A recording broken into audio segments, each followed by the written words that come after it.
আপনি কি এখনও দোকান থেকে এরকম সাদা পাউরুটি কিনে খান? আপনি যদি এখনও সাদা পাউরুটি কিনে খেয়ে থাকেন তাহলে এই ভিডিওটি দেখার পর আর আপনার কিনে খেতে হবে না। এবার আপনি বাড়িতেই একদম সফট তুলার মতো পাউরুটি বানিয়ে ফেলতে পারেন। তো চলুন শুরু করা যাক। বিসমিল্লাহ। প্রথমে এই 30 মিনিটের জন্য ইস্টটাকে অ্যাক্টিভ হতে দেব। তারপর তাতে স্বাদমতো লবণ এবং চিনি দিয়ে দেব। এবার 3 চামচ আটা দিয়ে দেব। এটাকে ভালো করে নাড়িয়ে নিতে হবে।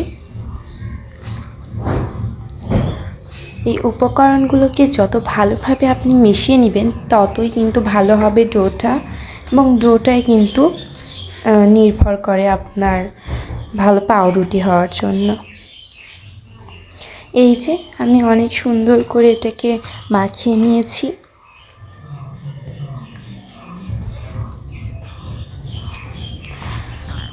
এবার এটার উপরে একটু তেল দিয়ে মাখিয়ে নেব এবং এটাকে কিছুক্ষণের জন্য আমি রেস্টে রাখব।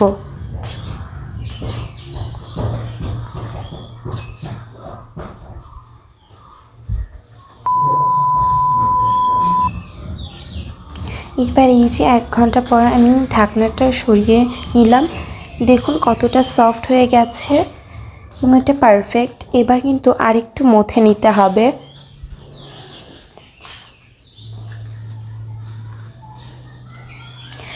এবার একটা কেকের মোল্ড নিয়ে নেব।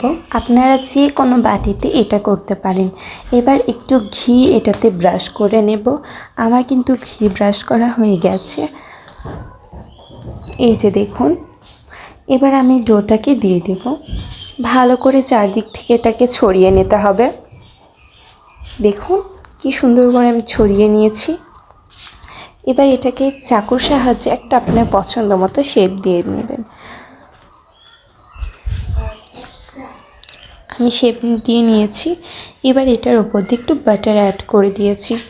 বাটারটা অপশনাল, আপনি দিতেও পারেন নাও দিতে পারেন।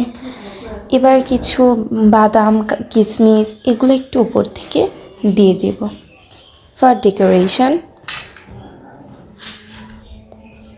আপনি আপনার পছন্দ মতো ডেকোরেশন করে নিতে পারেন।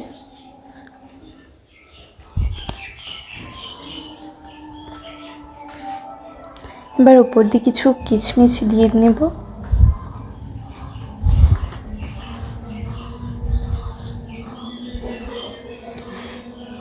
এই যে আমি চুলার উপরে একটা প্যান বসিয়ে দিয়েছি এবং এটা কিন্তু পানির ভাপে হবে। সো নিচে একটু পানি দিয়ে দিয়েছি এবং একটা স্ট্যান্ড বসিয়ে ওটার উপরে আমি সেই ডোটাকে বসিয়ে দিয়েছি। এবার ওপর থেকে ঢাকনাগুলোকে দিয়ে দেব এবং চুলার আঁচ রাখতে হবে একদম মিডিয়াম। আমি যেভাবে দেখাচ্ছি এরকম মিডিয়াম রাখবেন এবং 20 মিনিটের মতো ভাপিয়ে নিলেই কিন্তু এটা একদম রেডি। দেখছেন কত সুন্দর হয়েছে। এটা কিন্তু অনেক সফট হয়েছে। এই যে আমি দেখাচ্ছি, দেখুন কতটা সফট হয়েছে, একদম পারফেক্ট। আপনারা কিন্তু আমার উপর বিশ্বাস করে এই পাউরুটিটি বানিয়ে দেখতে পারেন। আজকের মতো বিদায় নিচ্ছি। আসসালামু আলাইকুম।